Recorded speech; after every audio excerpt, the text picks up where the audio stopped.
Internet radio for Tampa Bay and the voice of Hillsborough Community College, streaming on the web 24/7. The content of the following program does not necessarily express or imply the opinions and/or policies of Hillsborough Community College, hawkradio.com, or WXYB-AM. The producer of this program created it solely for educational and/or entertainment purposes.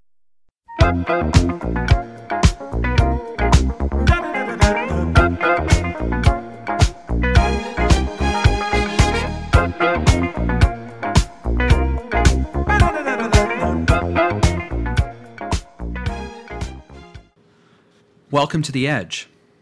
Human trafficking involves the exploitation of human beings by means of force, fraud, and coercion. Our guest this week has been subjected to human trafficking by an enterprise that sells its own version of unproven psychotherapy and personal development for very high prices, yet subjects many of its employees to forms of physical and mental abuse, substandard wages, and suppression of human rights. This enterprise exists in a number of countries, many of which have it under investigation and/or prosecution. This enterprise uses the registered trade names of Dianetics and Scientology. Due to threats made against our guest by the Scientology enterprise, I will use the assumed name of Laszlo for him. Laszlo is a Hungarian national and became involved with Scientology at the age of 15 while still living in Hungary. He initially worked for that organization as a course supervisor, later moving into management. Laszlo was recruited into Scientology Sea Organization and was assigned to the Scientology operation in Clearwater, Florida. After repeatedly having his letters from his family members opened, phone calls from family monitored, and visits to them greatly restricted by the Scientology enterprise, Laszlo left and now resides in Tampa, Florida, working for an international manufacturing firm. Welcome to The Edge, Laszlo. Thanks for having me. Could you tell our listeners a little bit about your family background? I was born in Hungary. I was studying sciences, like with very good results. I started college, and I lost my mom when I was 16. I had two siblings, one brother at the time, and then my dad, he lived separated from my mom. He took care of us, but I didn't see him before for about 8 years, and I was in a really bad state of mind at the time, and that's when I get into Scientology. Okay, so your mother had passed away, and you had a brother and a sister? Yeah, two sisters, one brother. Two sisters and one brother.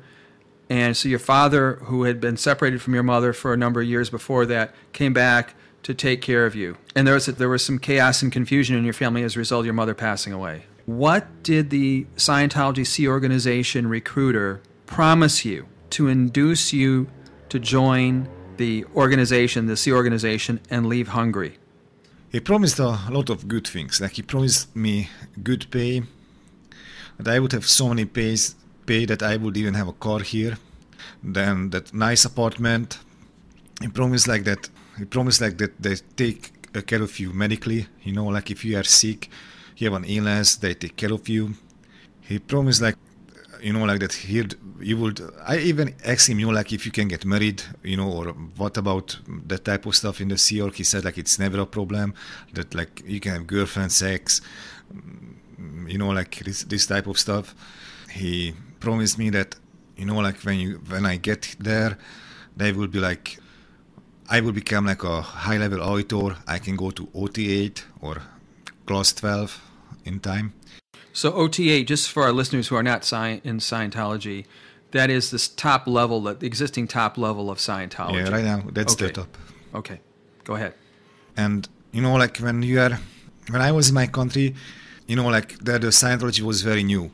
So like saying that you can get OT8, what can cost for a normal person like almost $1 million, you know, it sounded very good, and it sounded very promising, and you felt that you are doing good. He also promised me that I would see my family every year. I would get almost like a month's vacation to see them, and that's not a problem to go home.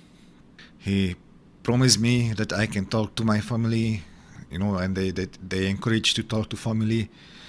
Yeah, he promised all this stuff. Do you recall the name of that recruiter? Yeah, Laszlo Berndt. So he was from Hungary? Yeah. Okay. Now, did Scientology keep any of those promises that he made for them? No, I can tell you that when I get to apartment, there were like 2 rooms. In one room there's 10 people slept, in the other one 8. So you had like 18 people for one bathroom, Or when you start off, you get $23 an hour. Later, when you get through the EPF or the... You said $23 an hour? I mean 23 hours a week. A week, okay. I'm sorry. All right.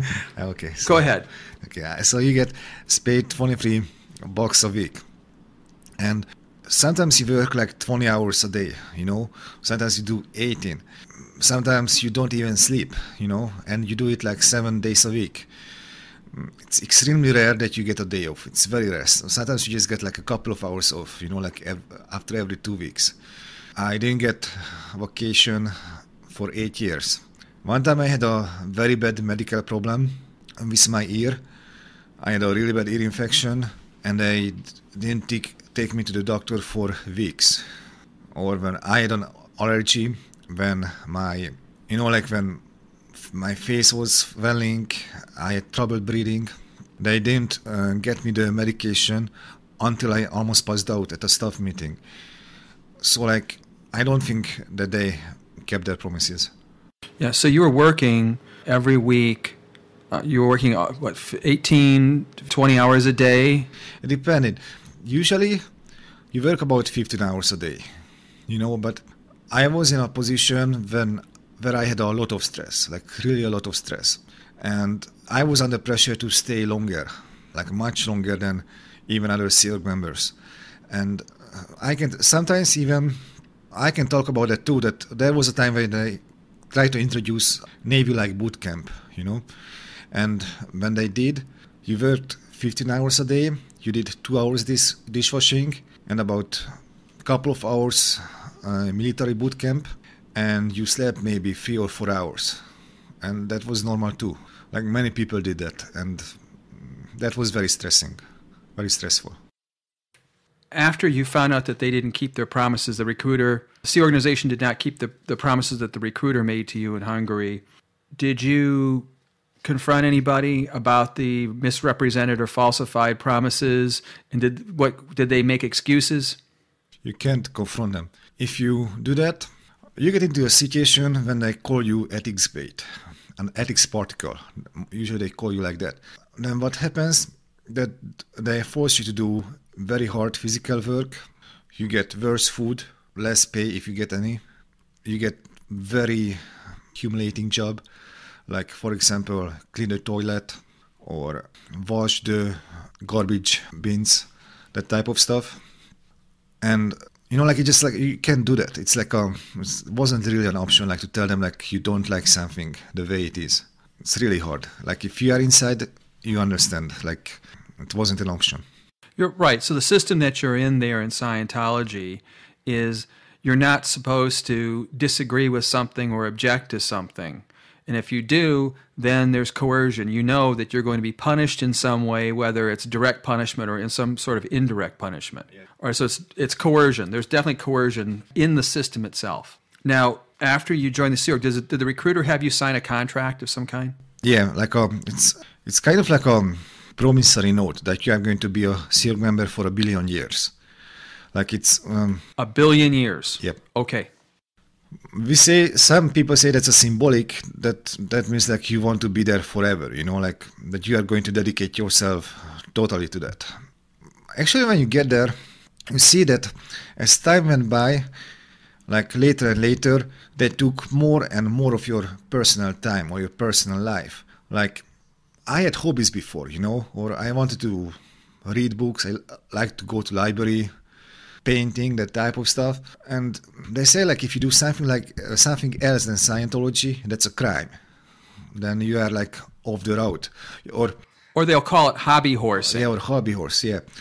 Or you want to read a book that is not a Scientology book.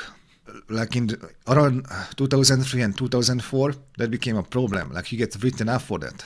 They'll say it's you're off purpose or out ethics. Yeah. All right. You were only allowed to read books. I have what I already read like 20 times, you know? So like to read them again and again. It becomes tiresome after a while. Yeah. Okay. The accommodations they have there, and this is at the what they call the Flag Land Base, which is in Clearwater. This is what they call it. What was the size of the room that you slept in, and how many other people were sleeping in that room with you? A little bedroom, like a small, like a 200 square feet, 150 square feet? about 200, I would say. Okay. Sometimes you had there. It depended like where are you on the org board, okay? Like what's your position, what's your job really inside of the Sea Org. But you could have from 10 to 6 people easily in a room. In 200 square feet, you could have 6 to 10 people. And there was other bedroom and they had the same amount of people and you have one bathroom and one kitchen. So 10 people, 6 to 10 people had to share one bedroom. And share the bathroom with that. And double of that. Okay, so what's the problem? When you get up in the morning, everybody has to get on. Now, they use a bus to transport people. Am I right? So everybody's got to be on the bus about the same time, I assume. How do you manage taking the showers and shaving and that kind of thing? Oh, that's a fight. Okay. That was a fight. Like it was used to be a trouble. Like, I mean, different people were on different schedule a bit. That helped out. That there was a so-called tech schedule and admin schedule. Like the technical schedule started earlier and the admin schedule started a bit later. So like helped a bit, but still like we were like yelling at each other, you know, to get out of the bathroom, or you are spending there more than 10 minutes. It was just crazy. As far as the food that you got for breakfast, I assume that you got breakfast, lunch, and dinner. Yeah. What kind of food were you given on the average most of the time? Oh man, but at the beginning it's good, but when you get the same food for 10 years, then man, right now I hate eggs. I every morning you eat eggs or cereal. You don't have too much choice. The breakfast is almost the same for 10. It was the same for 10 years, and lunch is the same. And one of the things that you don't get so much vegetable or fruit, you know. And okay, and it's a bit weird. Like when I get out, then I realize it's not really normal. That they try to make it up that you take like huge amount of like these artificial vitamins, you know. They tell you like to take, I know, like 5,000 milligram vitamin C, 3,000 milligram vitamin B, you know, all that type of stuff, but you don't get it naturally. Did they tell you to take niacin? How much of that did they tell you to take? It depends. Like they had a little like bags and what type of bag you get, you know, like I think 200-300 milligrams was like, it was normal. They tell you to take that every day? They suggested you didn't have to, but you were, you know, like they wanted to make sure that you had health and they told you to take that little vitamin pack. Okay, so they give you a pack of pills. Do you know for a fact these are vitamins or are you trusting them that they're vitamins? I was trusting them. Okay. I mean, sometimes I knew them. Because I saw like how they made it up. I saw that the big boxes, you know, like I saw their vitamin E for sure. And then I saw how they made the Calmag. Calmag is the calcium and magnesium, like a drink what they make. Sometimes I knew that, but sometimes I didn't know. But they won't let you dispense your own vitamins to yourself. Is that right? You can buy vitamin like at the stuff canteen. We were used to buy Emergency. That was a very popular stuff. Only thing what I am saying, you know, it's not really a healthy lifestyle. Like you overwork yourself, you don't sleep enough. The food is like, you don't have a choice. You have to eat what they give you. Okay, sometimes it's horrible. Sometimes they take a tortilla, put cheese in it, and a little bit of something on the top, and you have to eat it for lunch. You know, so sometimes it was like really bad, and you have to. Or sometimes when you are bad, they tell you to eat rice and beans, you know, for a week until you get better. That's for people whose stats or statistics are down. Yeah. Okay. And you can be on rice and beans for months, you know, and you don't. I mean, they tell you to exercise, but you know, like after you work 16 hours, you get home. How do you exercise? You know, like you. almost collapse in the bed. Like you are so tired and physically so worn out that you just don't get to it. From your recollection, how many hours of sleep did you get typically